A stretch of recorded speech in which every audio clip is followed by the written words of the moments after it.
Hello, and welcome to Talking General Practice, the podcast from GP Online. I'm Emma Bauer, the editor of GP Online. On the podcast today, I'm talking to Dr Katie Bramall-Stainer, the chair of the BMA GP committee in England, about collective action by GPs, what it means for practices, and what the BMA is hoping it will achieve. In this conversation, she explains why she believes collective action is necessary to achieve a better deal for general practice, what action will involve, and how the profession can keep patients on side while it takes this step. She also explains how the BMA's safe working guidance can help practices and even improve things for patients, the key changes that she believes are necessary in both the shorter and longer term to ensure a sustainable future for general practice, and her view on the new government's approach. I'm delighted to be joined on the podcast now by Dr Katie Bramall-Stainer, who's the chair of the BMA GP committee in England, to talk about the ballot on collective action, which has just produced some results. Thanks very much for coming on the podcast again, Katie. Thank you so much, Emma. It's always nice to be on Talking General Practice. So we've got the results of the collective action ballot, and GPs have voted really overwhelmingly in favour of taking action. So what happens now? I'm pretty bowled over, to be honest with you, to get such a big turnout, over 2/3 of partners, not the most rabble-rousing, revolutionary demographic of GPs you can get.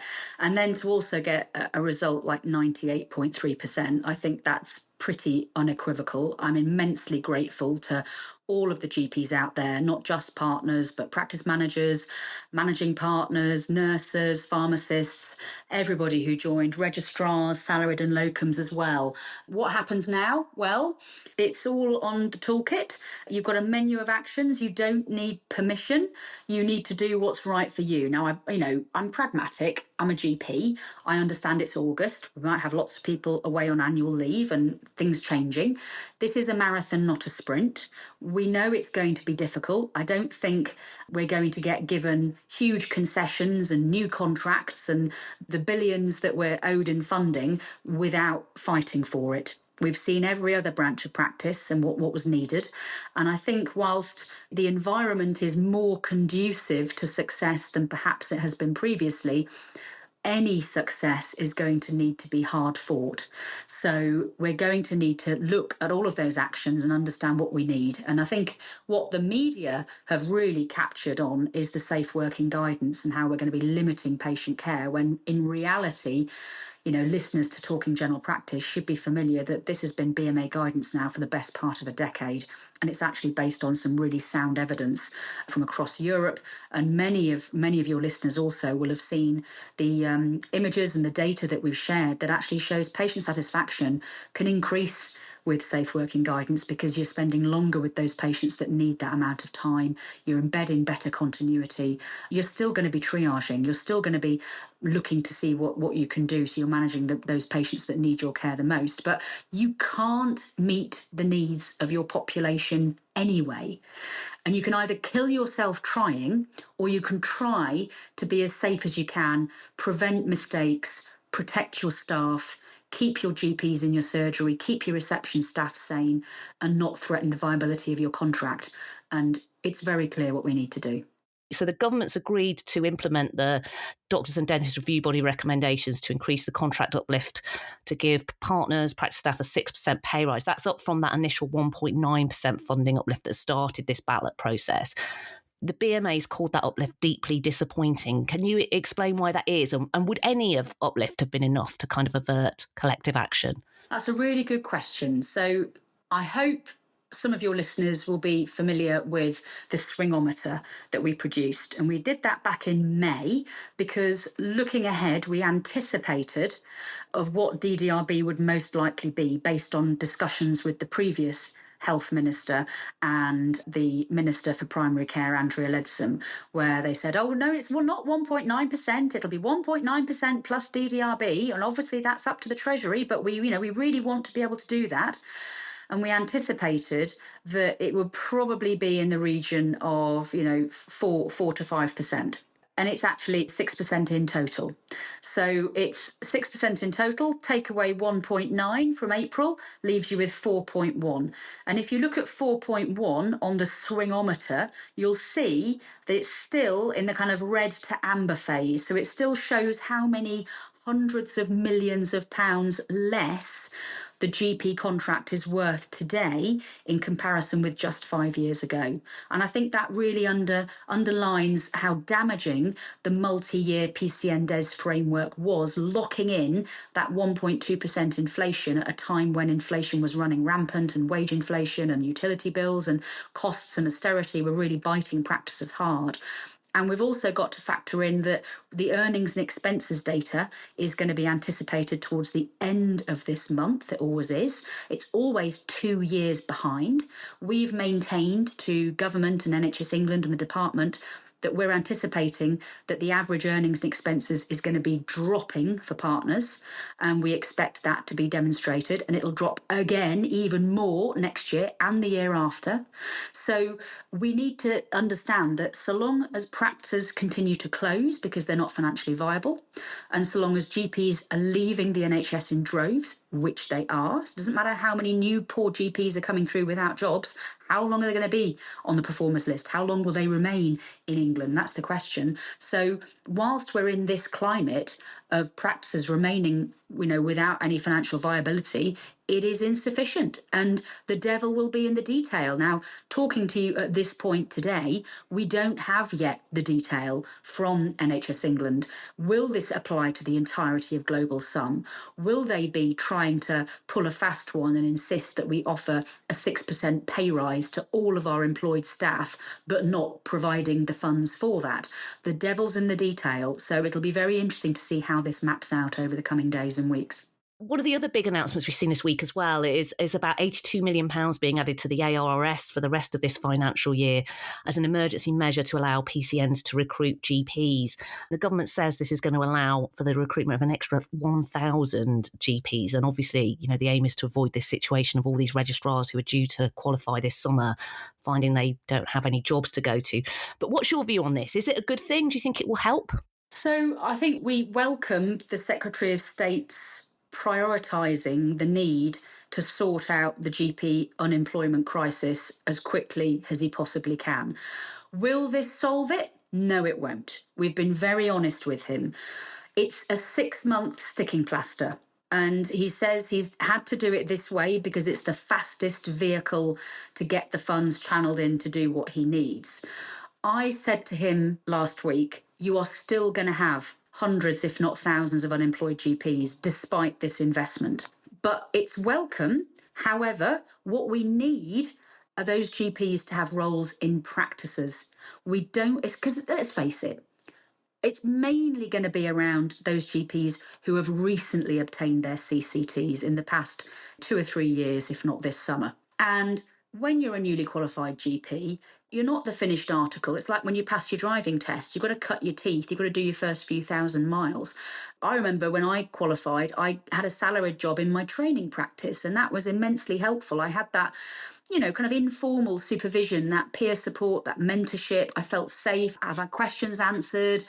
If you're just floating across a PCN, you're not belonging. And if you're not belonging, you're not included necessarily in Secret Santa or in-house training or your birthday cards. Little tiny things like that make a huge difference. And my worry is if they're talking about 1,000 GPs, that makes me think, is it going to be one per PCN? Because if it's one per PCN, we're going to have gluts of unemployed GPs across urban centres, and we're going to have unfilled posts in more rural locale. So if you are, let's say, an international medical graduate, maybe your spouse also works for a local hospital trust, maybe your children are embedded in local schools, you are not going to uproot your family and your community and move somewhere where you have no support structures for a 6-month post where you're floating across practices, not really belonging anywhere and not knowing your patient list. So for me, if I were in their shoes, this wouldn't do what I need. And speaking to GP fellows on my patch and our registrars and our newly qualified GPs,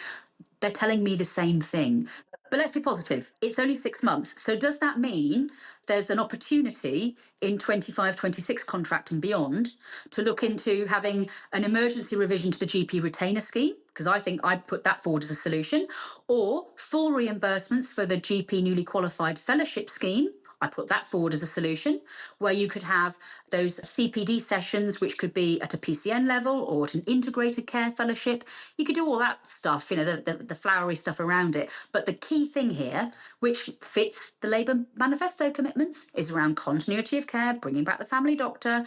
But before we even look at that, the most simple, obvious solution is you resource practices to be able to hire those GPs on substantive contracts.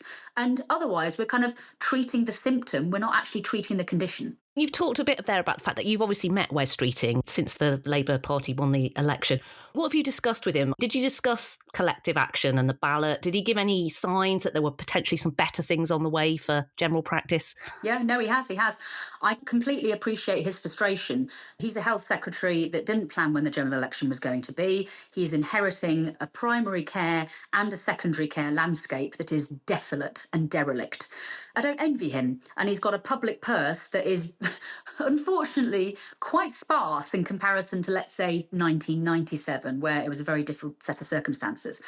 We have got the Aradazi Productivity Review, which has suddenly been shoved out and is going to be asking for evidence by Friday the 9th of August. So this is quick and dirty.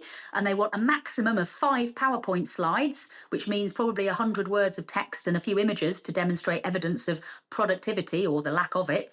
That suggests to me that they've already predetermined the outcomes. And I think Alan Milburn and Paul Corrigan will be working with Aradazi around that. Now, I know from many GPs, myself included, when we think of Aradazi, we think of a tertiary vascular surgeon in an ivory tower of Imperial who's a member of the Lords and who tried to put through the polyclinics in 2007 and 2008.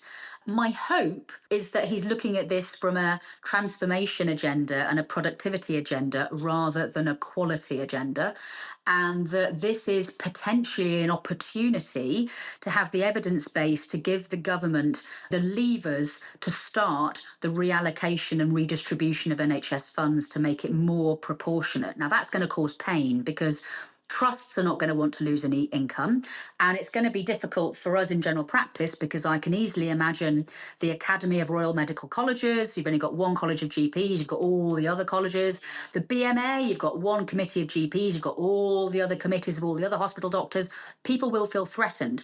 What I would say to all of those is that this is about the computer says no, bloated, bureaucratic, administrative load of tut that you get in the NHS that we all want to sob at. Those PowerPoint slides, hundreds of them, with thousands of words of absolute verbiage, meaningless word salad and graphs that mean nothing and do nothing to help patient care. This is not about the experience and the services that doctors give and that patients receive. It's about the computer says no nonsense.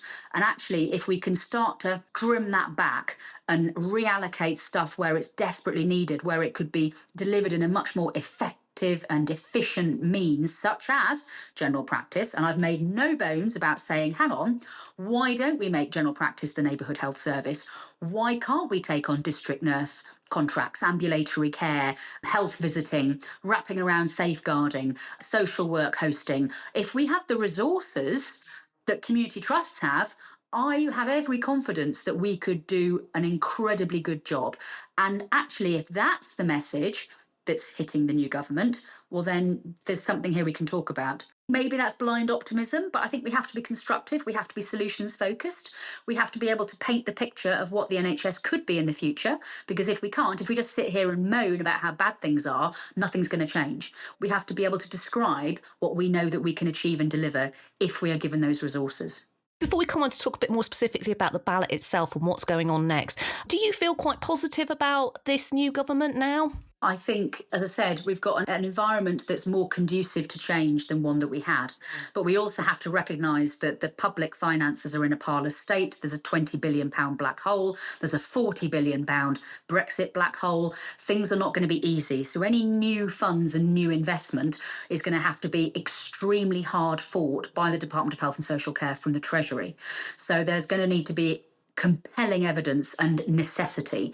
And that could well mean, to begin with, it's reallocation of existing resource, which I think is going to make it very difficult, because every time you try and take anything from Goliath and give it to David, the knives will be out. So that's why GPs have got to embark on this action and get our elbows out, even though those elbows might normally be covered in patches and tweed jackets and cardigans. We're going to have to fight. We're fighting for more than 6p in every NHS pound, because that means we're fighting for more resource for our patients. And that is the way I would like us to think about this. This is not about pounds in our pockets. This is about getting the resources we need to give services that patients deserve. One of the things that's going to be really crucial in that is patients and how patients see all of this as well. There's been a lot of reports in the press over the past couple of days about the fact that collective action could bring the NHS in England to a standstill, and a lot of reports calling this a strike. Are you worried about this being kind of characterised as a strike and the implications that this could have in terms of practices receiving more abuse from patients, when we know this has already become an increasing problem in recent years? Yeah, well, we're no stranger to that, are we? I think the line I'm sharing is that this is not a strike. Our doors will not be closed. We are not junior doctors. We are not consultants. We're not hospital doctors. We live in our communities. We deliver 1.5 million appointments every day. We know that outpatient activity is being transferred onto general practice with zero resource in order to achieve financial balance for trusts. We know that general practice is collapsing. We know we've lost 1,300 practices in the past decade. We've lost 2,000 practices since 2010. We've lost thousands more GPs. We are the bedrock of the NHS. And so if we collapse, then everything else crumbles down with it. And if we can bring the NHS to a standstill, as some media channels have claimed, then perhaps we deserve to be resourced for all that additional work that we are delivering that is propping up the NHS. Basically, the status quo is not sustainable, and we have got to change. And that's why I keep saying, if not now, when? This is it. The time has come. Many GPs over many years have been aching for this moment, and many have been dreading this moment, but the time is now. You are doing a lot of work to educate patients about what this all means and why you're doing it. So can you just explain a little bit about what the BMA is doing, and what would you say to practices about what they can do to keep patients on side? Very good question. So I was quite clear several months ago that our campaign was going to need to be an awful lot more nuanced than any other branch of practice, because we were going to have to convince the profession that they had to do stuff that they might not want to do. Nothing's going to be easy. It's going to be painful. But we also have to bring patients alongside us, because historically we've been divided and conquered. So we've got the BMA website, bma.org.uk/GPs on your side. And on that microsite, you've got patient-facing narratives that the patient liaison group of the BMA have really supported us with. We've got infographics, downloadable information leaflets, a really compelling, hard-hitting video that can be shared on social media that tells the story, that paints the picture about what is happening. And if patients complain they can't get through to their GP, they can't see them, they don't like the online triage, they can't get appointments, they're waiting months for care, that's exactly what we're fighting for. And the safe working guidance is to make sure that you don't lose more GPs from your practice, and that your practice doesn't fall over and hand back its contract. Yeah, this is not nice. It's necessary, though, to be able to keep the vestiges of the services that we've got whilst we wait for the resources that we need. And I do have confidence in the new government. I desperately need to have that confidence, and I wouldn't be doing this job if I didn't think it was possible. So yeah, there might be something on the horizon, but do not think it will be delivered to you under a silver cloche without you having to take some painful decisions and painful actions. We're going to have to work for this. Look at our junior doctor colleagues. They have undergone hundreds and thousands of pounds of loss of earnings through strike action. It's not easy. Look at the difficulties they had in the media. It's going to be just as bad for us. We know what the media is like. We saw it throughout the pandemic when following our contracts. Well, we're going to have to dig deep and do it together, but we can't be picked off one by one if we're all doing it together. Collective action, you're asking practices to start doing this from now, and you've put together this menu of 10 different options that practices can take. Can you explain a bit about what they actually are and what you're asking practices to consider doing? Sure. Well, we start off with something that isn't really an action, it's our existing guidance around safe working guidance. We're going to be producing a handbook because we recognise what was historically out there was quite sparse.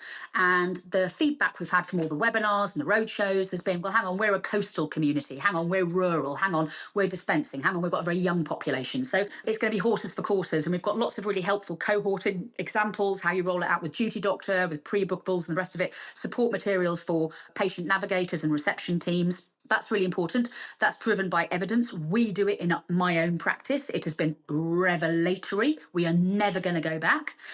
The next action is around advice and guidance. So advice and guidance is not contractual. And advice and guidance is basically shifting outpatients onto general practice. Now, outpatients, that is worth billions, but we're being given nothing for it. Now, NHS England absolutely could roll out a DES. They could fund a DES around advice and guidance. They don't. They'd choose not to, but that could be something that we could negotiate as an outcome, for example. Personally, I think there's something here around general practice being a key to the solution to manage the waiting list issue. You've got multiple patients on multiple waiting lists. Who is best placed to look at those particular specialties or those patients on multiple lists and ration those into what the patient needs most? It's the GP. So actually there could be resources into general practice to help get those waiting lists down so that our patients can be referred quicker to see a consultant.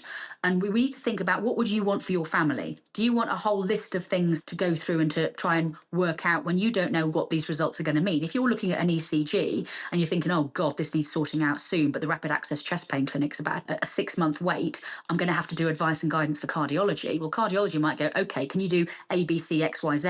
And you get the results from that. You still don't know what to do, and you're holding on to that risk. And are you qualified to undertake those investigations? No, because they sit in secondary care. So this is a bigger picture. So advice and guidance, no. Locally, you may well be filling commissioning gaps. You may well be sorting out domiciliary phlebotomy and post-operative monitoring and waiting lists for Barrett's OGDs or PSA or MGUS or whatever. You probably are not commissioned to do that through a LES. You mustn't suddenly stop it, because if you've been doing it, it's seen as an essential service. So therefore, you need to let your commissioning body know that you're doing it under protest. You need to work with your LMC to serve notice on it. That might be 28 days, it might be 8 weeks, it might be 12 weeks. You do what is normal for your area. Likewise, your local commissioning framework. It might be individual letters that you need to cost up and understand whether you're paying to do this service. And there are calculators out there that your LMC can support you with. You might have a basket of services. You might think, hang on, we're in a big practice. We're making £200,000 off this. Hang on, are you? Because if you cost that up, you cost up your staff time, your disposables, your equipment. You might be getting 200 grand for it. But if it's costing you 250 to deliver it, then you're paying £50,000 for the privilege of those services. That might be easier to remember, that income does not equal profit. And it's profit that you need to give your staff the wage rises, to give your patients additional services, to keep your partners, to keep your business going. Profit's not a dirty word, because you're running a business. It's a necessity.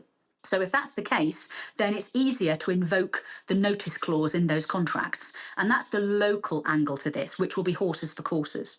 There's also things like medicines optimization software that we know is used to purely hitting financial balance scale. Giving a different brand of inhaler, giving a different brand of emollient, that's not about patient safety. Come on, that's about saving the pennies so that we save the millions further down the road. So we're going to get some of our best and brightest techie GPs in the community to do some videos as to how you can disable your script switches or your optimize RXs on your EMIS or your System 1. With data sharing agreements, we're going to be producing template letters for the profession, where you can send those letters to your ICB, copying in your data protection officer around serving notice and retracting permission for those data sharing agreements that are for secondary use only. So that's a flavour of where we are. We want to make this as simple as possible. It's not going to be a big bang. It's going to be a slow burn. It's going to be over the coming weeks. So hold tight. This cavalry is coming. So the safe working guidance, you've mentioned that quite a few times, but you have said, this has been around for a long time, and it's been something that the BMA has been really encouraging practices to adopt for many years now. Is this something people should be doing anyway, regardless of this collective action? Absolutely, it is. No question. We embedded safe working guidance in May 2020. Yeah, there were grumbles and rumbles for the first 10 to 12 weeks. Now our patient satisfaction is better. Our working lives are better. It's not that one consultation, one problem, hamster wheel. We actually spend time with our patients. We get to the root of the problems. We go through the list of issues. They don't need to come back. It makes sense. It's about embedding continuity. There's nothing in your contract that states you must deliver 10-minute appointments, you must deliver the X many appointments. Your contract states meet the reasonable needs of your population. But when you've got 50% of your population hitting you every month, this is why the contract's broken. This is why we need to have a new contract and different resource. This is why we're undertaking action. I'm sure there's a lot of GPs listening to this who think that the safe working guidance, it sounds really brilliant, but it just feels like, oh my God, that's a mountain to climb to get there. That seems really difficult to change completely the way we work. What would you say to them about that? Well, that's right. And so you don't just suddenly do it. It's not black and white. Life is shades of grey, isn't it? So if you're crazy burnt out, seeing 60 odd patients a day, take off 10%. Give yourself a limit of 55. And then once you've done that, give yourself a limit of 50. Make incremental changes. This is a journey for you. Start with pre-bookables and then eventually move to duty further down the line. Engage your patient participation group. Work with your reception team. Make sure the duty doctor's in reception with them, the conductor of the same day orchestra together. You're doing this as a team. You're not going to be doing it in isolation. And the same needs to be true for your phlebotomists, for your nurses, for your HCAs, for the other members of your team. This is a team effort, and that's what's important. And it takes time. But honestly, you can't carry on like this. You are a boiled frog. This is your life rope. So grasp it, but it's going to take time to turn that temperature down in the water. It's not going to suddenly happen tomorrow. And just to be clear as well, so everybody listening to this understands, none of the things that you are recommending practices do as part of collective action, none of them would put practices in breach of their contract, would they? No, absolutely not. So, when you're serving notice to contracts, you're serving notice. That's a contractual notice period that you're invoking. Just like if you were going to cancel a direct debit or, you're serving notice to something, that's entirely permissible. When you're embodying safe working guidance, of course, you'll be triaging your patients still. You're not just simply going to switch off 111 or go, oh, well, there you go, 25 appointments, the first 25, there we go, bish, bash, bosh. Because you're a consummate professional, you're conscientious, you're terribly careful, and GPs tend to be too careful. Obviously, NHS England shared their contractual guidance, and I was really pleased because that shows their lawyers have said the same thing as our lawyers, because I went through it going, yep, that's right, yep, good. Now we're going to produce our own in language that perhaps is more accessible and perhaps feels more GP focused, in the hope that that will provide more assurance and comfort to those GPs who are perhaps still worried that this could potentially be risky. This isn't risky. This needs to be safe. It needs to be sustainable because it's going to be a marathon, not a sprint. And can I just ask you a couple of questions about your vision document as well? Because obviously the BMA's put out its vision to rebuild general practice in England that's focused on three themes: safety, stability and hope, which are actually the three things you've mentioned to me when we first spoke on this podcast. Extraordinary. It's almost like I wrote it. And so the document really sets out your aims for the shorter, medium and longer term, about what you think needs to happen to address the challenges in general practice. What do you think needs to happen in the short term first to solve some of these issues we're dealing with? Right, yeah. So in terms of safety, which is the safety now kind of trope, the ideas we recognised, because, Wes Treating had said this on the campaign trail, there can't be major investment without major reform. And all governments want to see a return for their investment and they want to see financial transparency. So the ideas we had were you can correct the CPI erosion to the vaccinations and immunisations tariff, for example, and that's going to reward good public health measures too. And apparently Chris Whitty thinks that's a good idea. Isn't that lovely? And that would also make a massive difference to COVID protection across winter, which is the key to keeping the elective recovery programme going. Otherwise, trusts are going to be totally sclerotic at a standstill with COVID inpatients. You could also uplift for CPI on the SFE locum reimbursements for sickness and parental leave. You could extend that to practice nursing colleagues as well. So enabling the personalised care adjustment for childhood IMS for those vaccine hesitant, culturally adverse populations around vaccinations. That would make a massive difference as well. I'd love to see a national safeguarding DES that properly resources the work that must be done for the most vulnerable parts of our communities. All these things need to be done. All of them need and require investment that would go into core contracts to help support practice stability, which reward the work that we are doing and that we must do to keep the NHS moving, keep our patients safe. So that's a flavour. We also looked at, as I've mentioned already, those newly qualified GP fellowships could be reimbursed, or a revision to the GP retainer scheme, or adding GP nurse fellowships in terms of reimbursements. Again, it's transparent investment that delivers quantifiable return on a basis of good public health and sound health policy, which fits in with the manifesto commitments of the Labour Party. So for me, this could be and should be a win-win scenario. What about the medium and longer term? That document that you've produced talks about a new family doctor charter. What would that look like, and how could that help improve things for general practice going forwards? So I see a family doctor charter for 2025 mirroring the spirit of the 1965 family doctor charter. And that brought a renaissance in general practice. It brought about group practice working, practice nursing, the evolution of the college, the evolution of the vocational training scheme. So we could look and take so many tenets professionally around what we want for the future, how we can see general practice evolving as the future. And I would love to see the NHS turned on its head.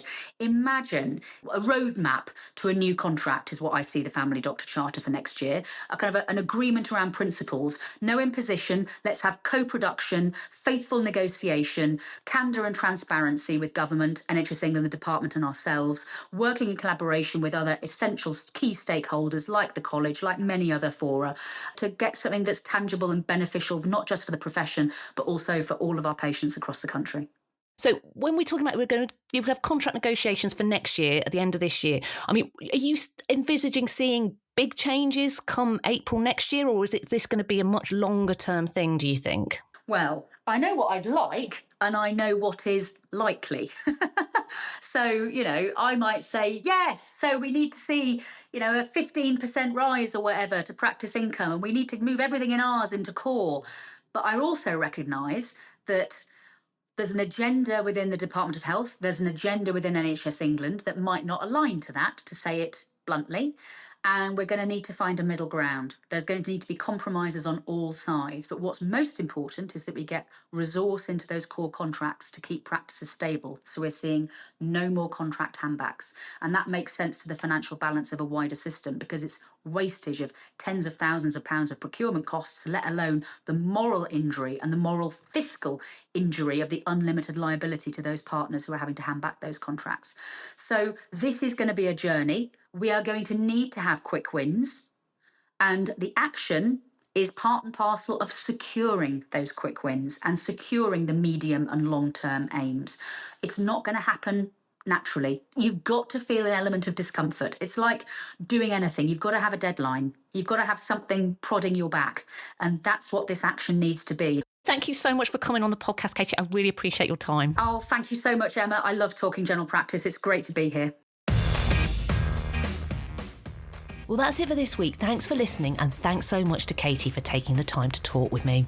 I'll be back next week for our regular news review, so please do join me then. In the meantime, don't forget you can keep up to date with all the latest news affecting general practice, including the latest on collective action, and access a host of other resources on our website at GPonline.com.